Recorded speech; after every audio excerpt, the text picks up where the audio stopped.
দেখেন, আমেরের জীবনে অনেক বড় স্বপ্ন ছিল।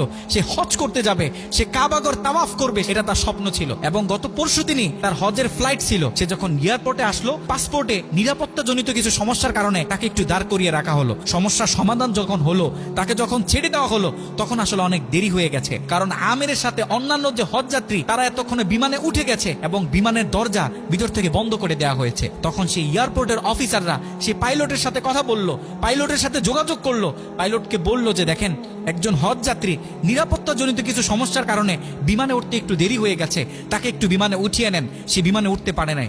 তখন পাইলট স্পষ্ট বলেছে, যেই বিমানের দরজা একবার বন্ধ হয়ে গেছে, সেই বিমানের দরজা দ্বিতীয়বার কারোর জন্য আর খোলা হবে না। কথা বলে পাইলট বিমানটা আকাশে ফ্লাই করলো।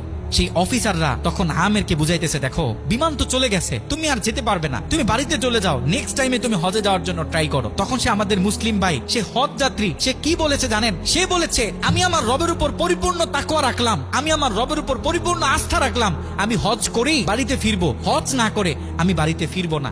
কথা বলে সে এয়ারপোর্টে দাঁড়িয়ে রইল। ঠিক কতক্ষণ পর সেই বিমান থেকে এয়ারপোর্টে মেসেজ করা হলো যে বিমানের ভিতরে যান্ত্রিক সমস্যা দেখা গিয়েছে, খুব ইমার্জেন্সি, বিমানটা সেই এয়ারপোর্টে ল্যান্ড করতে হবে। বিমানটা যখন এয়ারপোর্টে ল্যান্ড করা হলো, যান্ত্রিক যে ত্রুটি, এই ত্রুটিগুলো যখন সমস্যা সমাধান করা হচ্ছে, তখন সে অফিসাররা সেই পাইলটের সাথে কথা বলেছে যে দেখেন, কোনোভাবে এই যাত্রীটা একটু নেওয়া যায় কিনা। সে তো হজ করার উদ্দেশ্যে বাড়ি থেকে বের হয়েছে, সে তো বাড়িতে যেতে চাচ্ছে না, হজ না করে তাকে একটু নিয়ে নেন। তখনও সে পাইলট বলেছে যে না। কথা বলে সে পাইলট আবারও বিমানটা আকাশে ফ্লাই করালো। তখনও সে অফিসাররা আমেরকে গিয়ে বোঝাচ্ছে। আমের তখনও বলতেছে, আমার রবের উপর আমার পূর্ণ আস্থা আছে, আমি তো আমার রবকে চিনি, সে আমাকে হতাশ করবে না, সে আমার মনের আশা রাখবে, আমি হজ করেই বাড়িতে ফিরবো। কথা যখন বলতেছে, এর ঠিক কিছুক্ষণ পরে আবারও সেই বিমান এয়ারপোর্টে মেসেজ করলো যে বিমানের ভিতরে এখন আগের চেয়ে বেশি কিছু যান্ত্রিক ত্রুটি দেখা গিয়েছে, বিমানটা আকাশে ফ্লাই করতেছে না, বিমানটা এমার্জেন্সি, আবার এয়ারপোর্টে ল্যান্ড করতে হবে।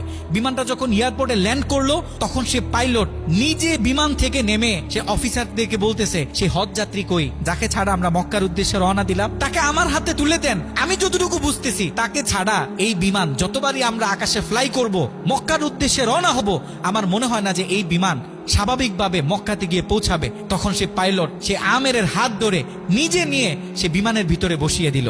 দেখেন, আল্লাহ পাক তো স্পষ্ট বলতেছে, ওয়ামান ইয়াতাওয়াক্কাল আলাল্লাহি ফাহুয়া হাসবুহ, যে আমি আল্লাহর উপর তাওয়াক্কুল করবে, তার জন্য আমি যথেষ্ট, যত বড় বিপদ হোক। যখন আপনি আল্লাহর উপর তাওয়াক্কুল করবেন, তখন আল্লাহ পাকের পক্ষ থেকে আপনার উপর যে বারাকা, যে ব্লেসিং গুলো আছে, এগুলো তখন আল্লাহ পাক বাড়িয়ে দিবে।